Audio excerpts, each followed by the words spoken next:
బాగుంది, సూపర్. అయితే మనకి భారతీయుడు 1 ని మించి ఉందా మూవీ? యా 100% మనం ఉందనే చెప్పాలి. బాగుంది మూవీ. ఎక్కడ కూడా అంటే ఇప్పుడు ట్రెండ్ కి నచ్చేటట్టు మార్చుకుంటూ చాలా బాగా తీశారు. తాత క్యారెక్టరైజేషన్ మీకు ఎలా అనిపించింది? చాలా బాగుంది అసలు. అంటే అలా చూస్తూనే ఉండాలనిపించింది. మళ్ళీ ఆ మూవీని సీక్వల్ గా తీసుకొచ్చి 3 కోసం కూడా చాలా వెయిట్ చేస్తున్నాం ఈగర్లీ. అంటే మనకి 1 చూసినప్పుడు ఆ మ్యూజిక్ కానీ ఇప్పటికీ గుర్తుండిపోయేలాగా ఏఆర్ రెహమాన్ గారు రూపొందించారు. సో ఇప్పుడు అనిరుద్ ఆ విధంగా తీసుకెళ్ళాలి అంటే ఇప్పుడు ట్రెండ్ కి అలా రావాలి కనుక సో ఆ బీజం చాలా బాగుంది.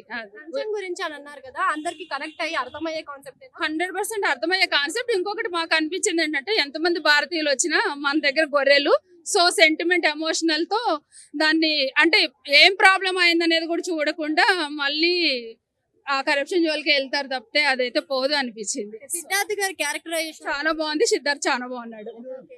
కనిపించాయి కదా, కాజల్ గారు కానీ.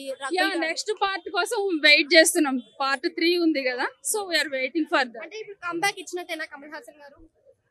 యా 100%. యా శంకర్ గారు అదే రోబో 2 లో కొంచెం డిసప్పాయింట్ అయ్యాం. ఇప్పుడైతే కూడా 100% మళ్ళీ బ్యాక్. సారీ